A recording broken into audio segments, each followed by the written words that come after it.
Hello everyone and welcome back to my channel. It's me again, Chelsea, and today I'm going to be filming a try a chapter with me. So I did this a little while ago with the SPSFC books that I was reviewing back pretty much all of last year, but I did it with the finalists, so I thought why not do it with Indie August. I had so many recommendations that I am so sorry if I have missed you off this list. This list has got over 300 entries on it.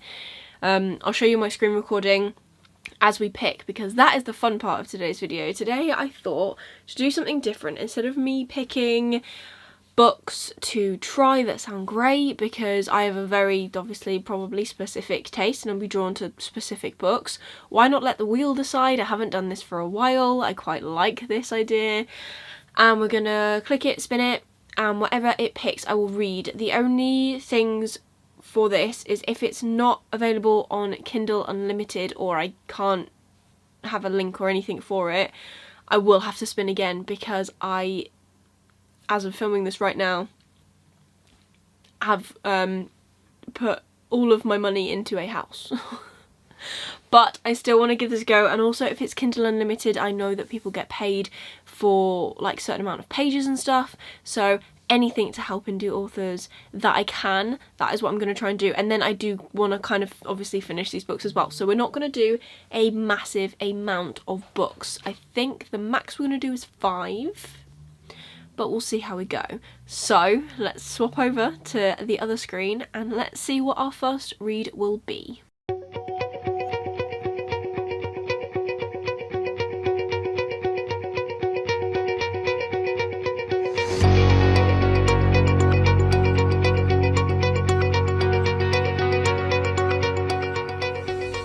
Okay, so Walking on Thin Ice by Robert Burns. Let's have a look and see if we can get that.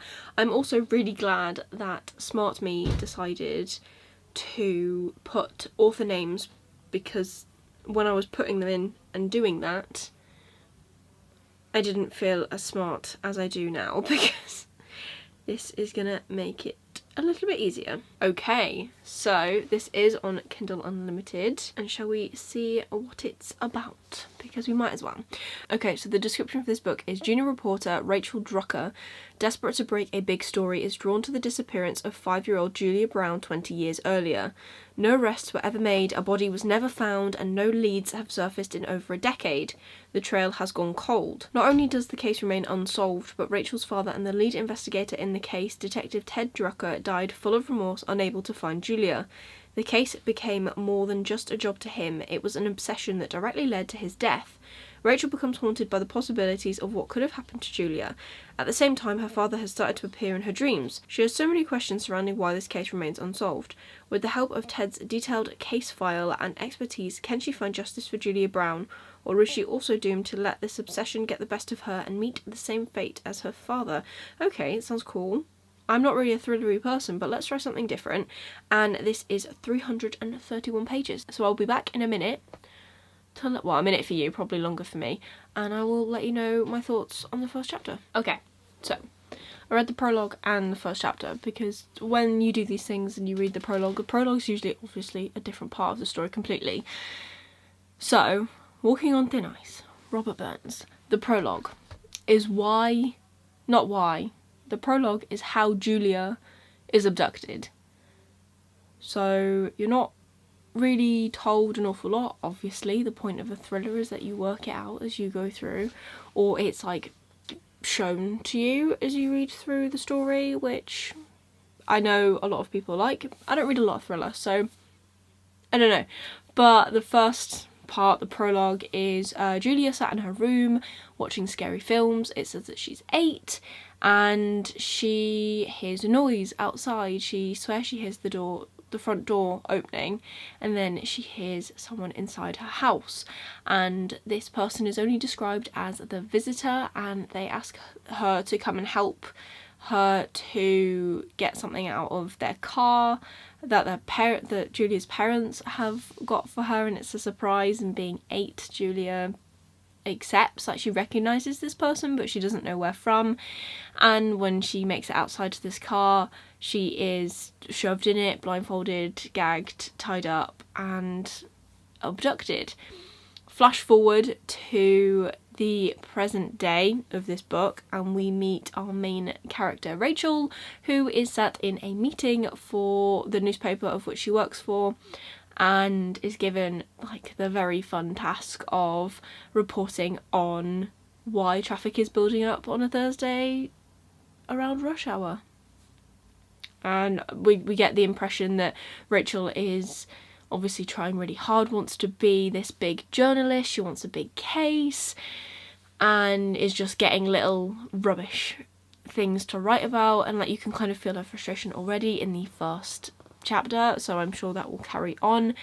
The only thing I will say is that the chapter ended very abruptly. The last line is basically her going off to her therapy session and then it like just stops, and then we're in chapter 2. It doesn't flow, or that first chapter doesn't flow very well into the second. It's like, we're going to change location, stop, here we go. However, I think that was on purpose. New location, new chapter. I think that this is definitely one I would like to continue. I'm intrigued. I want to know who Julia was taken by. I want to know if this book is going to flash between Julia as she is currently abducted in her timeline and then flash forward to present. Are they going to link up, or is it all just going to be Rachel trying to figure out what happened to Julia? I don't know. So that is what I'm interested in, and I'm sure it'll be a good one. And I think that was a good first one because, like I said, I don't read thrillers, so it's good to try something different.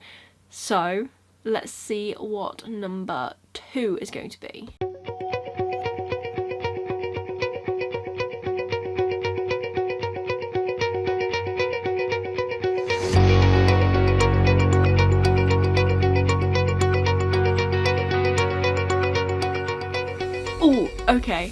Okay, this is one that I actually really want to read. So this is The Skin by J.E. Hannaford, and The Broken Binding did a special edition of this book, and it has been on my list for a little while, and I think I might already have this actually in my library. Yes, I do. I already have this. So let's have a look at what it's about. You cannot fix this world alone, Selkie. I know, but when we die, all that is left are shadows of our lives preserved in the memories of those who remain. I plan on leaving an exceptionally long shadow filled with ripples of moonlight for those I helped, and darker than the worst nightmares for those who wronged us. How far would you go to save your skin? I'm a Selkie, trapped above the waves until I can recover my skin. Humans used to call us seal wives many years ago, before they broke the planet. I thought that less humans after the warming would mean less danger. My kind believed our world was finally recovering. We were wrong. Up here the magic is fading, and old ones like me are being traded as trophies for rich and powerful humans to display in collections. Without the old ones, the magic fades. Without magic, the planet dies. Humankind has gone too far, and someone has to put a stop to it. I just wasn't expecting it to be me. Far to the south, on his enormous pleasure ship, barge, Lord Sal hunts for missing old ones, with a grand plan to leave his own mark on the world. But Isidro and Prince Ulysses are searching for them too, and this is a world where money talks louder than morals. Very excited for this, so let's crack into this one. Okay, so first chapter down of The Skin, and we are we don't know names. No, we do know names. Erin. But I don't know the character that we're reading from's name.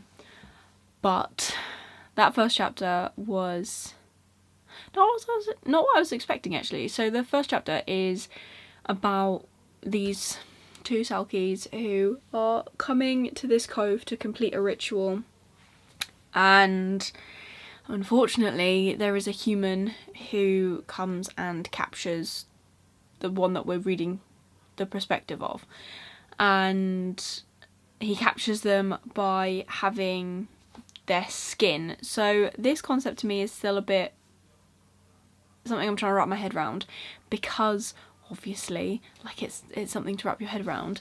But a Selkie in this book is someone who has a skin, and then you can take it off, and that is where your human underneath is. So then you have legs rather than flippers. It's a very interesting concept. I'm very intrigued actually to see that more. I've heard some amazing things about this book, but yeah, so the first chapter, our main character is captured, and he captures her by taking this skin, and it is the skin of the person she's with, but apparently you can swap them, which is also pretty cool. And so her friend gets away, and she is left on this island that they've gone to complete this ritual, and she is at the end of this chapter just been given some clothes, trying to get used to her new form, which is a lot softer and more delicate than what she is used to, and trying to figure out a plan of escape. So that's pretty cool. I am liking that idea. I am interested to find out more. I think we are going to have multiple points of view, as the first chapter literally was titled as like whatever it is, chapter 1, and then Selkie, and then the second chapter is Lady Gina, and I don't know who that is. So I love a good POV multiple thing, and I think that's going to be really cool. So book 3, let's see what it is.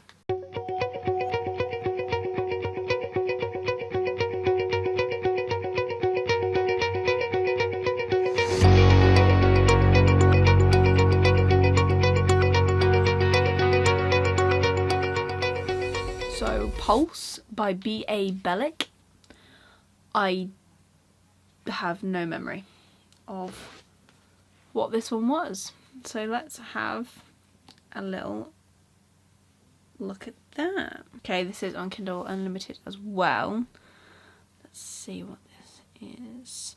In the year 2040, a mysterious creature is unleashed at the world's biggest music festival. Bellick's descriptions are phenomenal. Right, I want the actual thing. There you go. Pulse is a plot-driven, multiple POV dystopian sci-fi horror thriller set in 2040, centered around a corporation, a creature, and a music festival.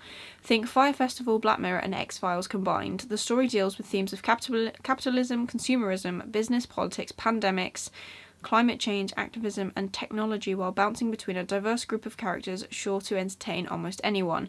The book is already being praised for its fantastic use of horror, engaging world-building, and genre-bending approach, utilising some screenplay-like formatting.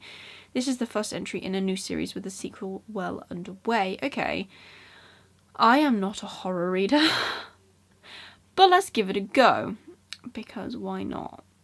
So I will be back after I've read the first chapter. I'll see you in a minute. Okay. So I read the first chapter.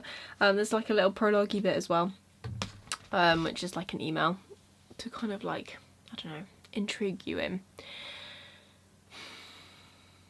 Okay, so the first chapter of Pulse is meeting someone called Pietro. I might be saying that completely wrong, but I'm trying, I'm really sorry. So meeting him, and he is what kind of appears to be a scout for a like extinction group thing. So he is at the top of this hill looking down on this festival, which is in the description that I read earlier, and he is looking down and taking photos and kind of like scouting out the area, seeing what's going on, because it's hinted at like a big thing coming tomorrow when the festival starts, or when the festival starts, whether that's tomorrow or the day after, whatever. Yeah. Okay.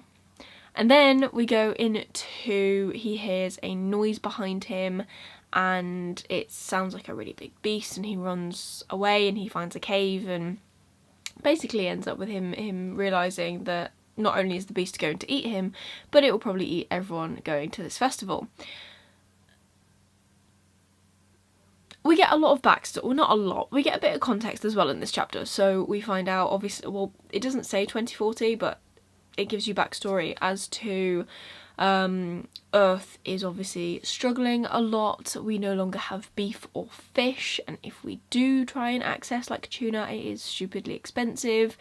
It talks about Pulse being this big corporation and they are pumping money into whatever they're doing, but everything they do means that the rainforests get torn down, oceans are being, you know, not wiped out, but the coastlines are being attacked, and they are spreading all sorts of evilness throughout the world. And this group is obviously going to try and do some big thing at this festival to try and get to a global audience to say, look, these guys are really bad, they're wrecking the world, that sort of thing. I'm intrigued. It's not as gory as I thought it was going to be yet, which is good. There's a little bit of gore, but not a lot. It's not as scary as I thought it was going to be. This monster just sounds as though it is like massive. It sounds like a hairless cat in massive form, but we just get like a slight glimpse at it in this chapter. I want to know who made it or what it is or how it became. I don't know if that's going to be covered. I don't know if this is like a creature that has been kind of developed in a lab or has been created through evolution. Who knows? I don't know. And who knows it's there? Why is it there? Was it set loose? I don't know. I do have a lot of questions actually, and I am quite intrigued, so that's a good thing. So that's book number 3. All of them actually sound like really good so far, so I'm liking that, and they're different things as well. So let's get on to book number 4 and see what we've got.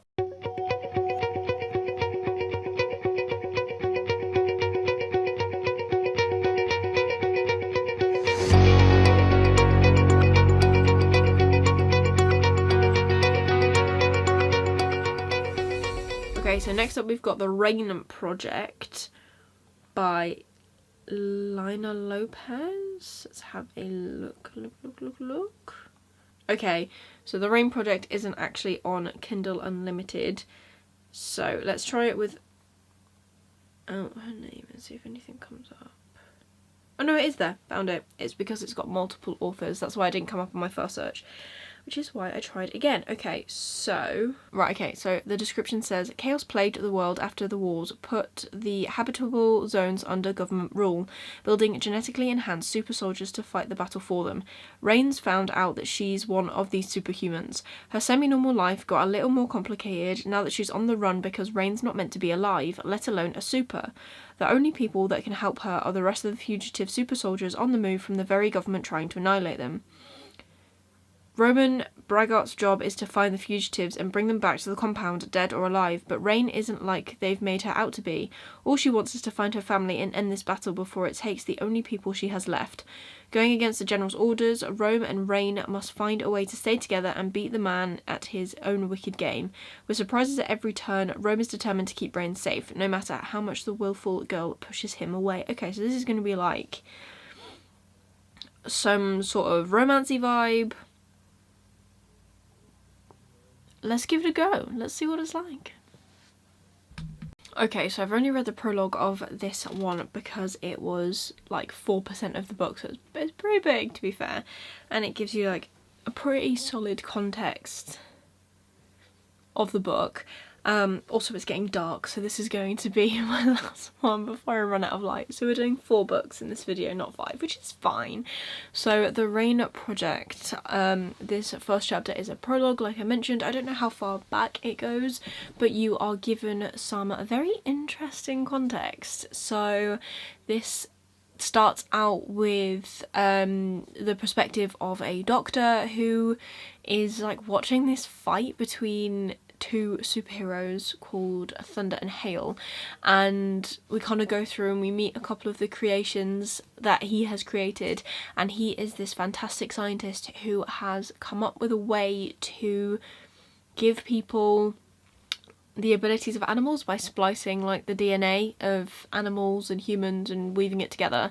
A concept I do not have a lot of knowledge in because, funnily enough, I am not a smart scientist. But the idea sounds pretty cool. And as he's going through, he's like obviously seeing other kids that he has created, and it sounds as though there are a whole heap of them. Now, these kids are very boisterous, as you would imagine. They're probably about teenage age, that's kind of what is hinted at, and they're super strong, and they all have their own abilities, of which the people running the facility do not know, but this doctor does know, and he's kind of kept it secret from everyone, which is interesting. Like, why did he do that? I don't know. But we get to a point where two of them are obviously fighting. It's said between the soldiers and the general who runs the facility. Two of the kids are fighting. It's getting out of hand. Need to kind of put them down because, yes, they're very strong, but they're not very easy to command. They're not trained soldiers. So the doctor runs off, saves a load of research, and, like, I don't know, sets some gas off so that it'll affect the humans, but it won't affect these superhumans. And there's obviously like a big firefight and all sorts, and he's just like, get out, get out, get out. And we see a couple of people go down, and we see a couple of people actually get away. So he has sent some of these kids away with like paperwork, which obviously he's got his research on. So I'm guessing further into the book we will understand more of what happens with that paperwork. But overall it sounds pretty interesting, to be fair. I'm not too sure on the writing style of this one personally, but the story seems solid. So sometimes you can look over the writing style to get to the story, and I think that's going to be this one, or maybe it'll be that it becomes a better flow the further in we get. I don't know. But yeah, there you go. There are 4 books that I wanted to try. I did say possibly 5, but I didn't realise how long it would take me to read. Apparently I'm a very slow reader today, and I didn't realise that it was going to take me this long to actually crack on through these, but I think they are some pretty solid choices. I love the fact that I did the wheel this time. I think that's a lot of fun. It takes the choice off of me, and I think it's just fun, and that's why we're using the wheel multiple times. So as you would have seen yesterday, I would have gone through some of the Twitter recommendations using the same system, and that is really fun. So if you missed yesterday's video I went through a load of the Twitter recommendations. Like I said, I've possibly missed a couple off, and I really hope I haven't, but I might have, and I go through a handful of them and read the blurbs of the books to kind of give you an idea about them, but I can't tell you about every book, so I thought, why not just pick a few and actually tell you a bit more about them by reading their blurbs. I'm not sure how fun it is. I like the kind of randomness of just being able to like click and it tells you what book that you need to talk about. That's pretty cool. But otherwise, if you haven't seen that, the playlist will be linked down below. But that is everything for today's video. I hope you enjoyed. If you did, please give it a like, really supports me and my channel. Leave me a comment down below. Are these books something that you'd be interested in reading? Let me know. If you just want to leave me an emoji, leave me any circular emoji to recommend, like to bring in the wheel to the comments. And if you want to see more of me, I'm uploading every day in the month of August, so please consider subscribing and ring that notification bell down below. If this is the first time you're seeing me, hi, I'm Chelsea. I don't do this every month, but I thought I'd give it a good go. And otherwise, the playlist for everything that has already been uploaded will be linked down below. Make sure you go and like check it out. It is good fun. And if you want to see more, I will be back tomorrow. Like I said, subscribe. Every day in August is something new. So that is everything for today's video. I hope you're having an amazing day. Like I said, I'll be uploading every single day in the month of August, and when I go back to my normal scheduling, I usually upload on a Wednesday and on a Sunday, so just stick around if you want to see more of that. But there you go, that is everything for today's video. I hope you've had a good time. I hope you've learned a little bit more about these 4 books, because I certainly have, and I think I've got some more things to add to my never-ending TBR. And otherwise, that is everything. So have an amazing day, and I will see you tomorrow for another video. Bye.